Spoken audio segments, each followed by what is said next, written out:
And let's just go back and hear from the experts once again what's happening with the atmosphere.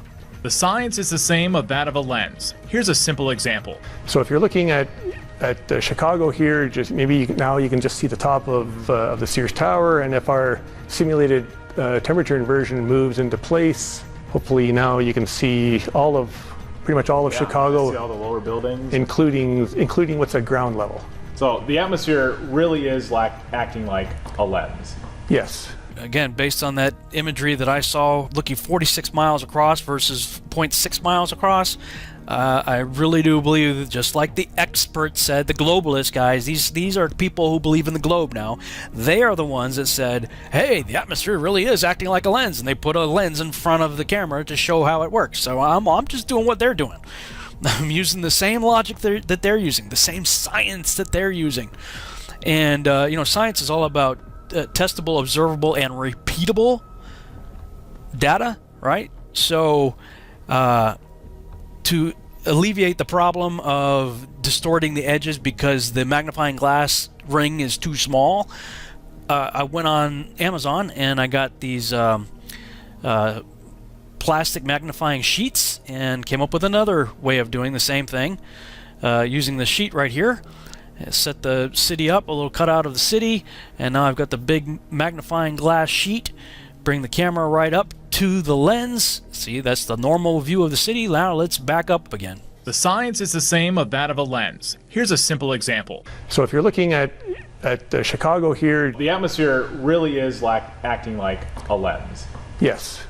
Atmosphere really is acting like a lens, and this is how much of the city is missing due to the lensing effect, the magnification of the atmosphere. You're missing, a good portion of the city just by pulling my iPhone back on a 3-foot long desk. That's how much I lost of the city. And as with any scientific experiment, you always try to improve upon what you did before. So I got some foam core, made a little housing for the magnifying sheet, and pasted the city on the back there, and I made it as 2 separate pieces so that I could flex it as necessary, because I think that there are different types of atmospheric conditions that would allow for more magnification versus less magnification. So in this scenario you have more magnification, and in this one you have less. And for this one I decided to put the Toronto skyline into my little box here. And let's try it again. Okay, we're all the way up against the glass. Now let's zoom across the lake. And wow, look at that. The lower portions start to disappear. Now let's zoom back in to get a little closer to the one that Captain Baltard was talking about here. And wow, look at this. Here's his image on the right, and here's my image on the left. Missing the lower portions of the city had nothing to do with curvature whatsoever.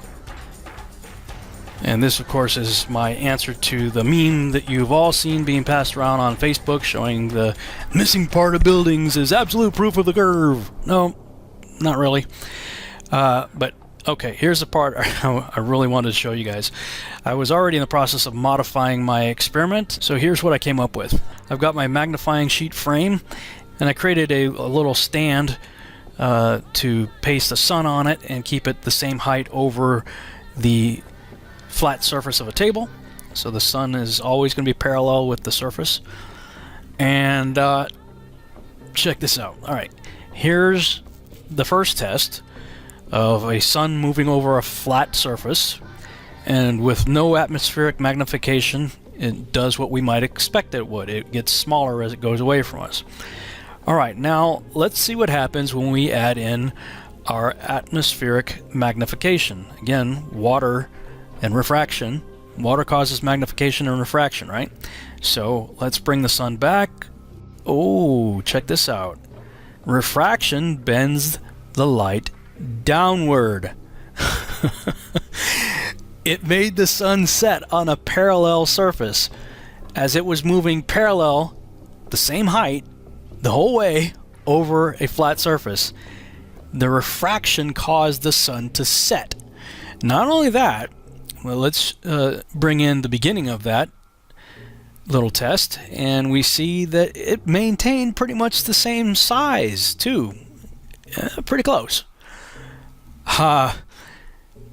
And of course, that's because as it's moving away, the magnification is still taking place. And so even though the sun's further away than it was in the beginning of the test, the magnification basically preserved the same size, and the refraction made it set. Now, I'm just going to put forward a crazy idea for you to think about.